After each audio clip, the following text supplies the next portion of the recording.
I'm Johnny 2B, And I'm Hopeless Romance. and we're bringing our fine fan fiction of Simba as a cub. Chapter 3, Time to Explain. Wow, he wrote a lot on this. It's a lot, after Chapter 5 is my original ideas. Music belongs to Mark Harrison, art belongs to you. Disney owns these characters, and also art also belongs to Jordan Myrtles. Here we go, Time to Explain. Vicky was pinching himself over and over again, thinking this must be a dream, but wasn't.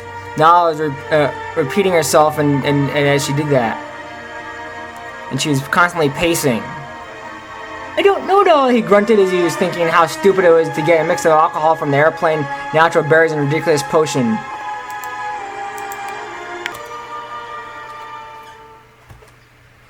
Okay, see, here's the part I don't understand. Nala was pacing in anger and he froze face to face with the hybrid monkey.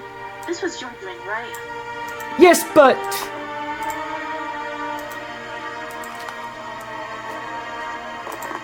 Then you know what you did, I assume. Well, no, I don't, he said with his teeth gritted.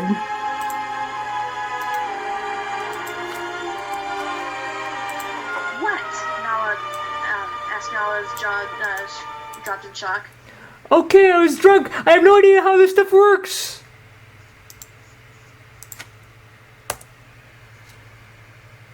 You're kidding. Yep, this is no joke. Otherwise, you'd see me laughing and poking. You always do that, Nala rolled her eyes. Well, if you two hadn't broken my home, and none of this would have begun in the first place. Nala got so angry that she started to chase the hybrid monkey and finally caught him and was about to eat him when he was about to hit her back, and a tiny voice was heard. Oh, come on, guys, that's enough. Both Lion and Monkey stopped what they were doing as they blinked. Simba said as he was in the corner in some brush of grass listening to the whole thing, but kept staring at his tiny paws for the time being from time to time. Rafiki, you said that this potion did this to me, right? I think so, Rafiki sighed. Glad to finally hear the question answered in the affirmative. At least your symptoms seem to match.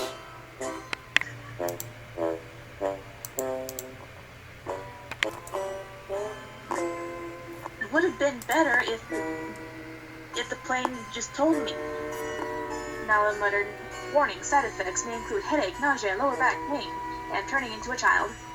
Nala, shut up! Simba yelled. Nala huffed as she sat down and embittered. So what's going to happen to me? He asked in a small voice. Am I going to start forgetting things like, will I remember anything and that happened, whatever, at the age I am now? Simba continued. Rafiki shrugged. If you haven't forgotten anything yet, you probably won't start now, he replied. It won't make much sense for the process to split itself up like that.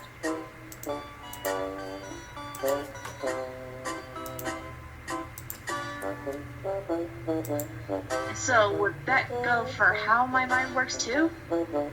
You mean we'll go back to being a cocky little brat?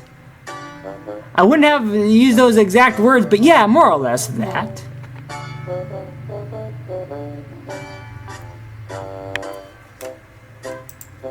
No, you probably won't do that either. And how long am I going to stay like this? I don't know! None of the plants I tested on this showed any rapid regeneration size and maturity. They all grew about double rate in size, the man Drew Hobart explained.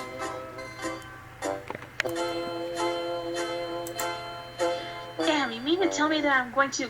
Simba gulped with this realization as his mind scrambled with horrors. I'm going to grow up again?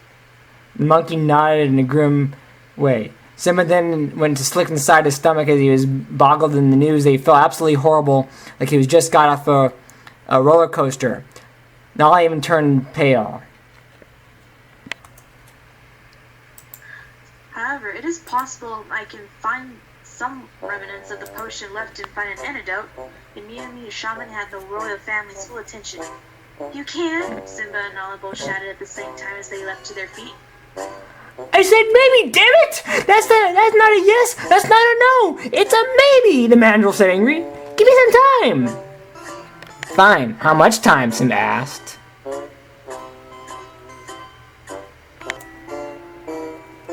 Oh good, now that they weren't specifics again. What part of I was drunk, you were stupid, and I don't know, what the hell is this stuff? Wasn't clear before. Rafiki mumbled, trying to buy time. A few more moments in incomparable murmurs slippered onto his mouth. And finally sighed directly. 3 days! He finished in a cringe. 3 days! Simba yelled. 3 days! No! 3 days isn't gonna work, you know? Why? Because I have a kingdom to run, scars people to look out for, the border agreement to conduct. I can't be looking like this, Simba said, strolling with the Rafiki. Rafiki was now scared as Simba, even though he was now a cub. And that's without eating, he added. Because apparently his brain had decided he hadn't dug his own grave yet deep enough yet. Or sleeping! Simba was now red in the face. He was about to yell even more, but he felt it wasn't the mature thing to do, so he just sighed and looked down at the ground. Alright, fine! Simba looked back up. We can make this work somehow, right? Yes, we can, sweetie, Nala smiled. Rafiki, he continued. Oh, well, I suppose we could do that. Rafiki! Well, you can't expect me to be all here all the time, do you?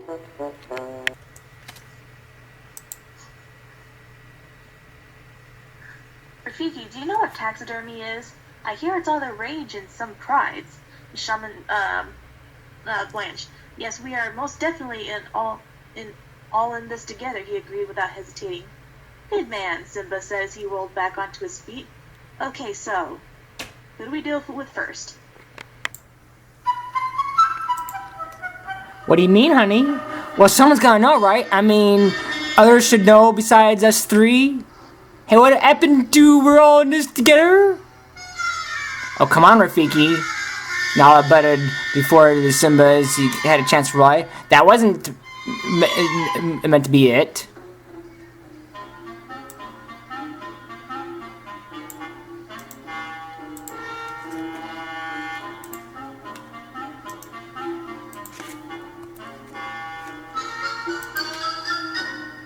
Yes, it was, Simba mumbled. No one heard him. Then what did he mean? He meant you'd help us and not be so difficult with the situation. The situation's difficult? Yes, and you're not helping. No, it isn't. Yes, it is.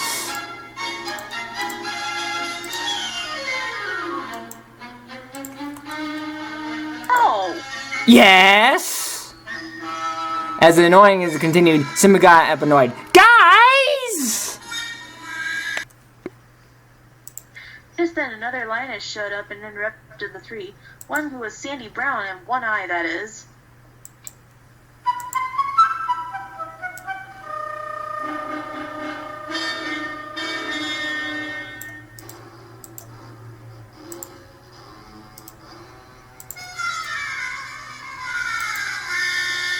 Hey, someone here, Darabi started to say before she noticed the spectacle before her. Nala and Rafiki were practically nose to nose, each of them red in the face, nearly hoarse from screaming at each other. A pudgy yellow cub sat between them, his teeth clenched and his forepaw clamped firmly against the side of his head. Okay, everyone, shut the hell up! Now, where is Simba? Strawberry demanded. Just then, she took a better look at the cub, where her one eye was looking. Simba. Yes, Mother, I'm right here. Just give me a second to consider the other 2 I'm going to... I guess I figured that out.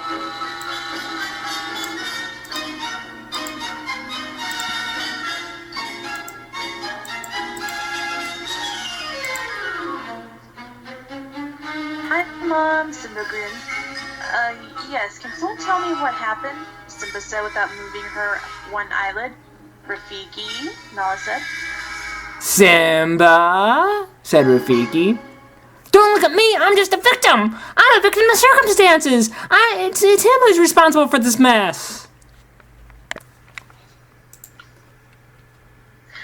So Sarabi began again.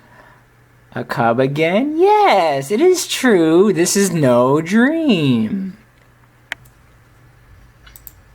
Do I want to know what happened? I don't want to think about the story. You're talking this awfully, but well... Well, since my son and his wife disappeared and then come back with some rodent and stupid pig as friends, anything is possible, isn't it? Yes, would you like to get some more oxygen or throw up?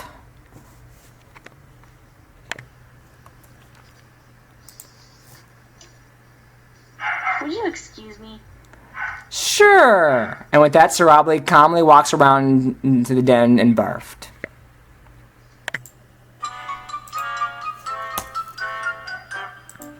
Well, Mama's taken that kind as well as anyone else. Simba put his paws together. My mom would probably recognize you like that, Nala suggested. Okay, yeah, but that makes sense, he agreed with a nod. You know, where is she right now? Nala didn't answer him. Nala, he asked again, do you know where my mom is?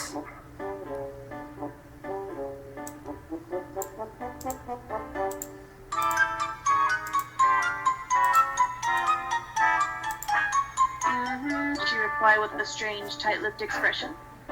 Okay, where is she? Once again, Nala was silent. He could almost see the outline of her teeth pressed against her jowls. She's right behind me, isn't she?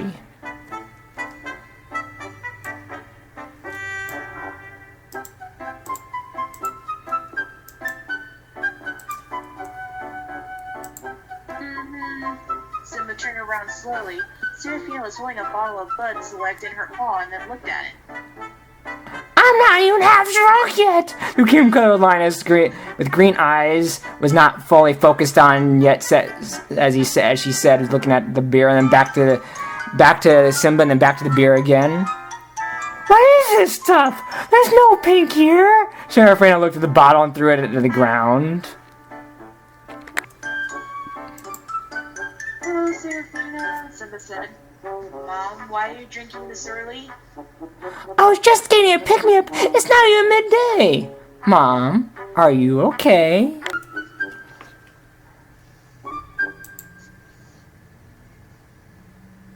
What is this place? Mom, it's okay. Simba's a cub right now. Oh. Got it, sweetie! Go, Simba! Not now, Mom. Sure thing. As Serafina walked off. Your turn, Rafiki, Simba said with a smile that bordered on demented. Who's next? Rafiki didn't have a chance to answer. Hey, Simba! Your mom's picking up a storm right here! Timon shouted from the perch on the top of the bristly neck of his lifelong pal and partner of crime, Pumbaa.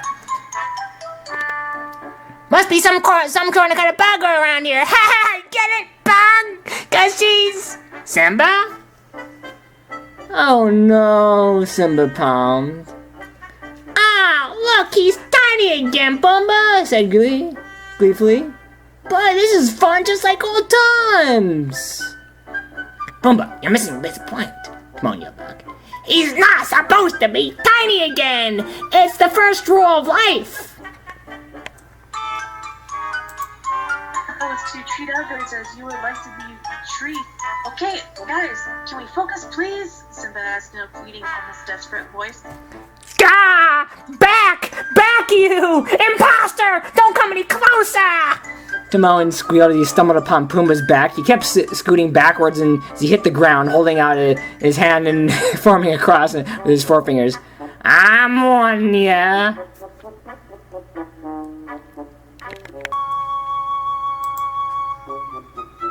Timon! Back, I say!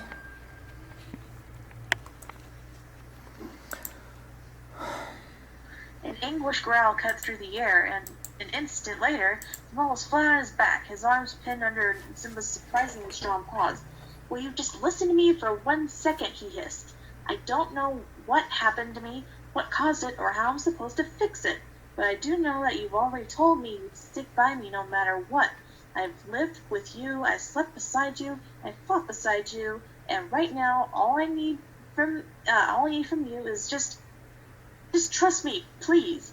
Hey, Timon said and pulled himself up as he put a tentative hand on his friend's shoulder. Ah, geez, I didn't mean any of that. I just, it's kind of shock to your system, Join the club, Simba replied in a thoroughly voice, but then a tiny pinpricker grin appeared. Timon's arm draped further around him. Hey, come on, the meerkat continued, the more up deep down. You grow up once, done 1,000 times, huh? It's no big deal, and whatever happens, happens, right? We're pals, right? We've gone through worse.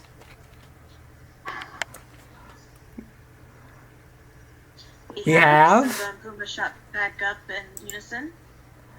Well, yeah, there was, well, I guess you could say account the meerkat's brow into a V shape. Did I ever tell you not to nitpick?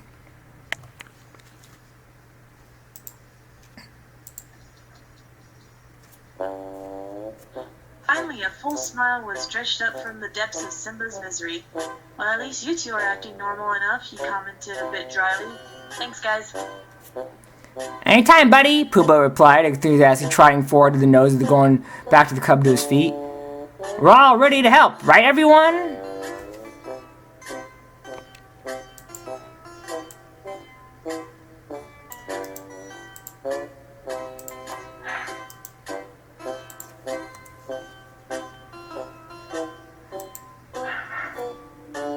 Nala answered first again. "Right," she said, giving her best attempt at a comforting smile, while still rubbing her forehead. Right, Freaky added soon after doing an excellent job of keeping the fear out of the voice of the thought.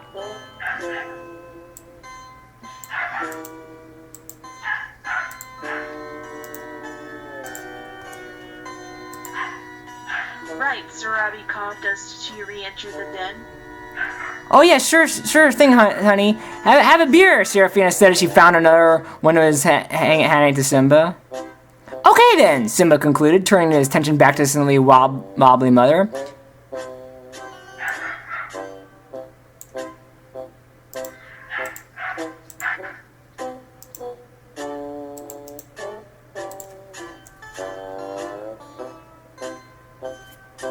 "You alright, Mom?"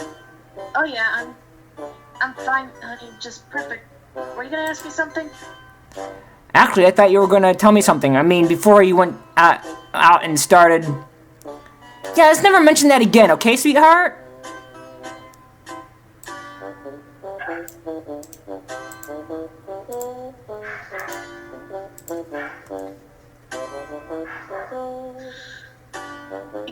So what was it?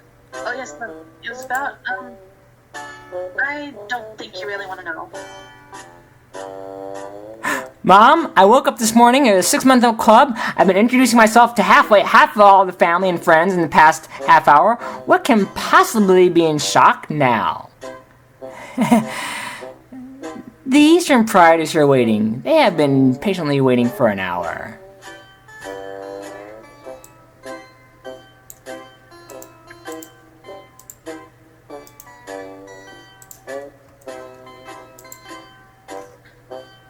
Everyone went silent.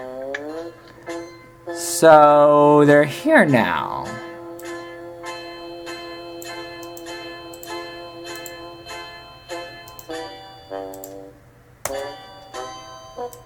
Well, no, not at Pride Rock yet.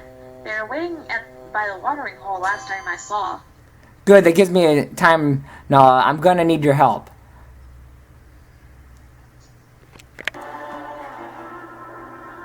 Okay, Nala answered after a brief surprised pause. Good, you see that cliff over there?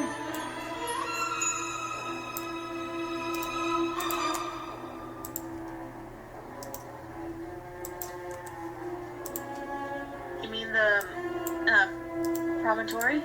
yeah, that. Now, what I want you to do is I want you to pick me up, I want you to take me out there, and I want you to throw me off. Can you do that? Why? No, really, it's easy. Here, I'm gonna walk you with you to help me.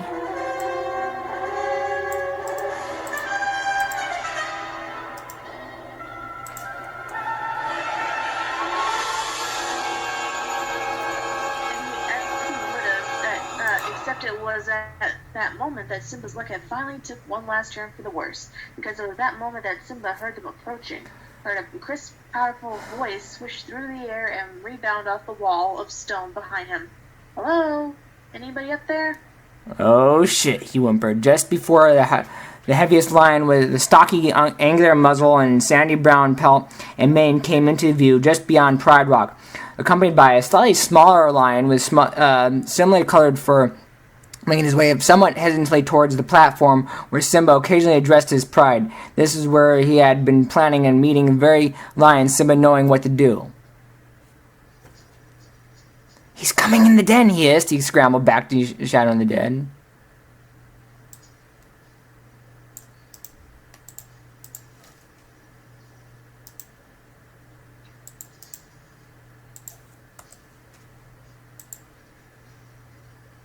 Who's coming? Pumbaa asked. Eastern Pride, they're here!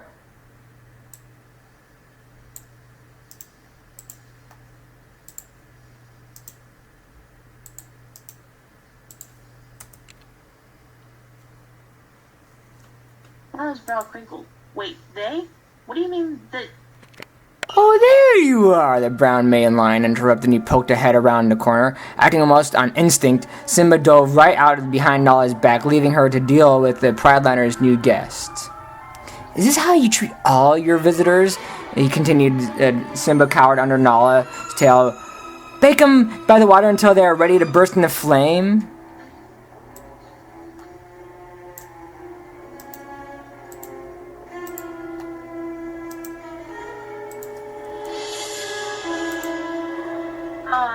I'm sorry about that. The lion grinned and shook his head. I'm just kidding, he laughed. I've been through worse. Nala laughed too. Put a big smile and grinned for the hell of it. Help me, she murmured in the corner of her mouth. Doing great, Simba said in a muffled reply.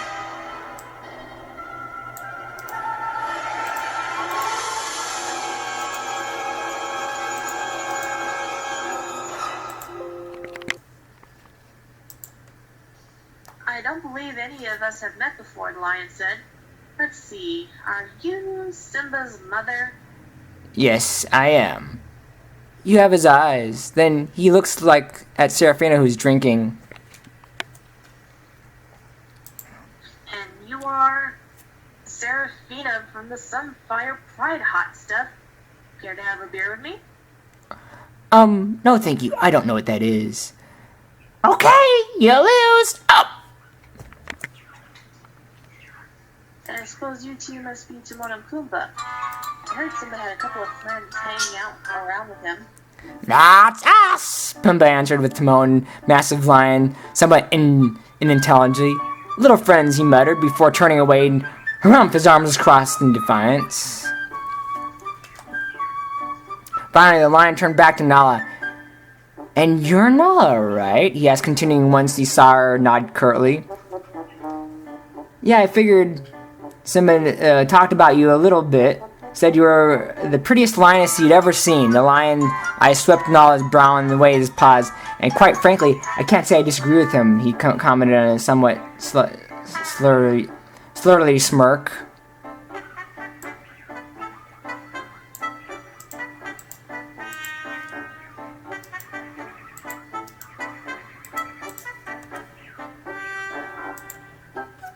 Oh yes, Nala grimaced. As for us, my name is Contra. This is my son, Sam. He's gonna take my place, one of these days, so I figured I'd bring him along and show him the ropes a bit. He looked like a younger version of Contra. He was spaced out a bit. Sand! Oh yeah, hi everyone! You'll have to forgive him, he's a little brain dead every now and then. Contra said, oh well.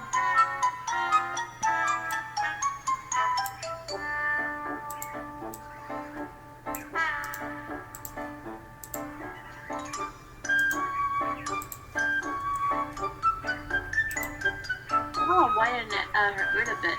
The knot in her stomach was beginning to unwind a little bit.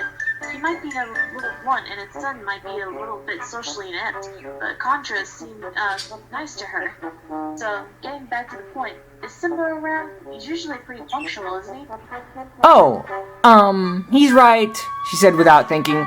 She started to think pretty soon after that right around felt some miscellaneous but painful sharp claws into her backside. She bent down and had her tongue, but before a tiny yelp slipped out back the throat, she just saw him conscious questioning and looked at another grin and tried to resist the urge to scream.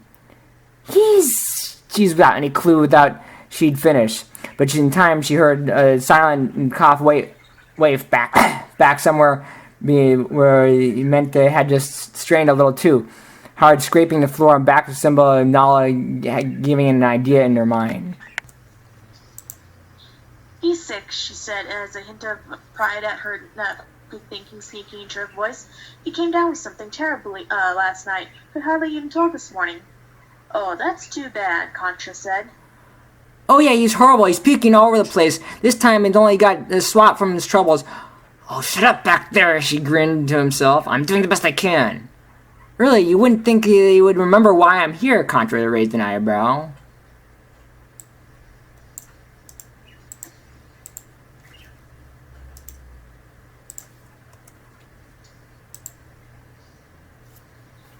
Yes, well, I think he knows you're here.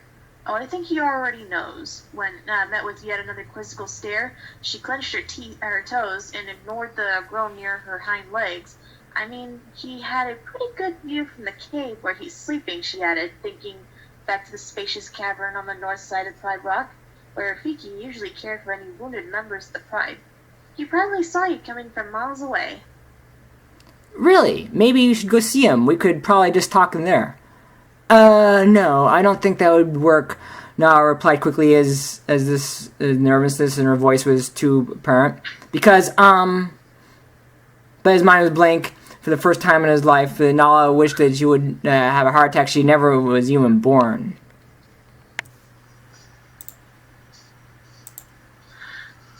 He's very contagious, he sounding all the world like the most excellent medical mind in the land, and not like he had just been thinking that blue flowers would look very nice over his grave. It's a bad case, one of the worst I've ever seen. You won't want to be anywhere near him. Yeah, believe me, Rafiki said to save the day. Nodded along with Rafiki, silently praising the day as he was born the whole time. Yeah, he probably won't be out sick for days, she added, taking Rafiki's confirmation on her statement at the very edge of the vision. Shame, isn't it?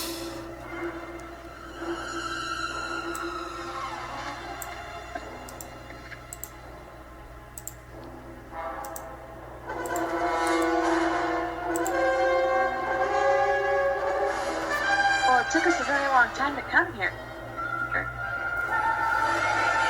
So, shall we wait till he's feeling healthy?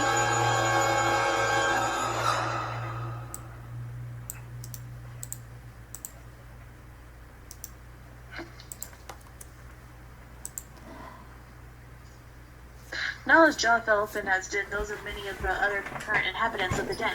They wanted to stay? They couldn't possibly keep the truth from them so long if they were looking over their shoulders every minute. Of course you can, Nala said with a natural goodwill flashing. Let me handle this. Look in her increasingly panicked-looking components. There are plenty of nice caves in the south of the Pride Rock. I'm sure we can set you up with something. I have someone to show you around Pridelands tomorrow.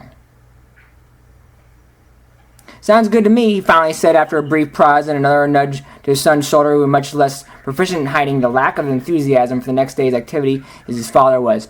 Should we get a look around now?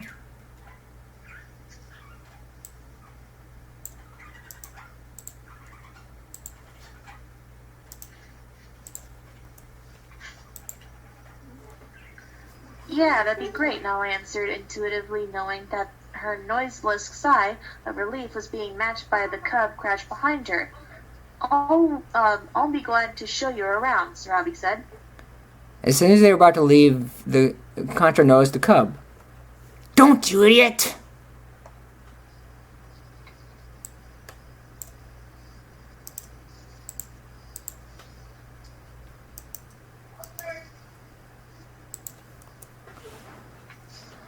Who's this little guy? Oh, we found him out in the grasslands a few weeks ago, she said. He's mute. Is he now?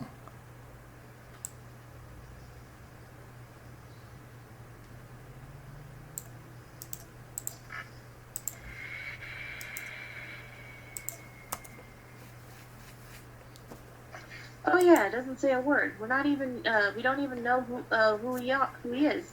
Nala continued with a nervous laugh. But we love him anyway. Simba's eyes were beginning to bulge out of the sockets at this point, for various reasons, not all of them having to do with the immense pressure on Nala's paw of his breastbone. So, how long have you had him now?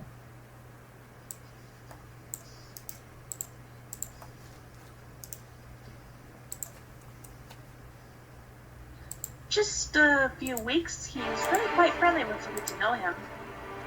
Is that why it looks like he wants to kill us all?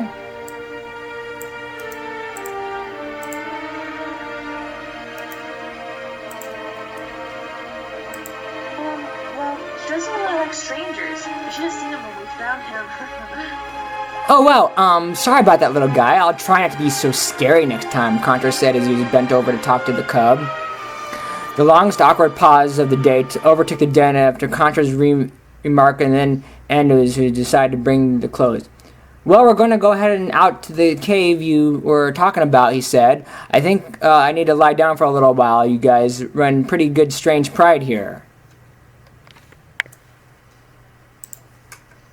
Nala shrugged and tried to smile, but the muscles in her jaw had finally checked out for the day. With Nala's half-grimace, half-deranged grin encouraging their departure, Contra and San were only too happy to escape. After the coast was clear, she turned to Simba. Look, I'm so sorry. I don't know. I just panicked that you weren't talking to me, so I thought I was supposed to do something. Yes, I'm a mute. Or my little wild child.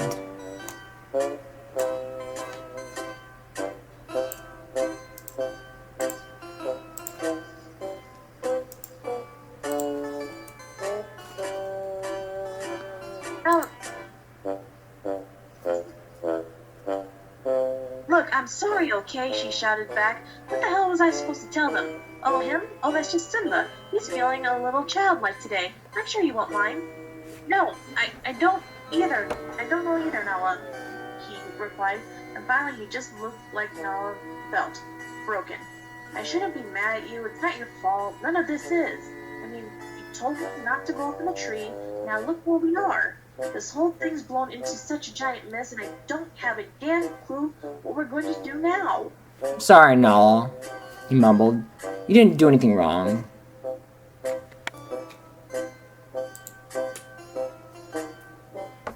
Oh, I forgive you, you sappy little bastard, she chuckled. Don't worry about it. So I'm a sappy little bastard. No, not really. Got your attention, though, didn't it? I don't have to be deaf and dumb all the time, do I? Just around Contra and San, right?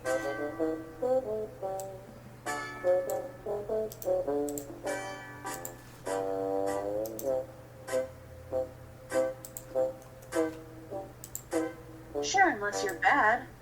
You wouldn't do that.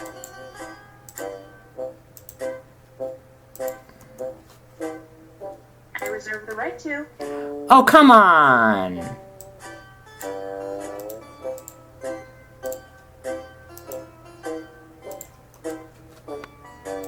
Hey, respect your elders.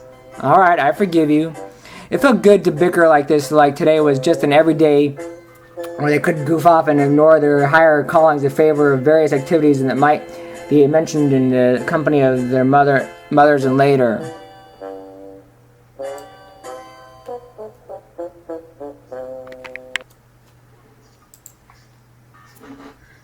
Deep down, Ella knew as well as Simba that this feeling could only last so long before reality came knocking and they'd be forced to sink deeper and deeper into the web of lies they were spinning around the whole pride. But just for now, just this moment, they were free, and to the pair of inversely sized lions walking out of the den into the sunlight, that was worth more than 100 days' worth of normality. No one knows what lies ahead. I'm Giant Tubi. And I'm Hopeless Romance. And we bring a fine fan fiction of Simba as a cub, Time to Explain. I apologize for the length of these chapters, but that's the way it is for this book. All music belongs to Mark Harrison, all art belongs to You Hopeless Romance, and Jordan. And I wrote the story on fanfiction.net, and Walt Disney owns the characters. Thank you, and have a good night.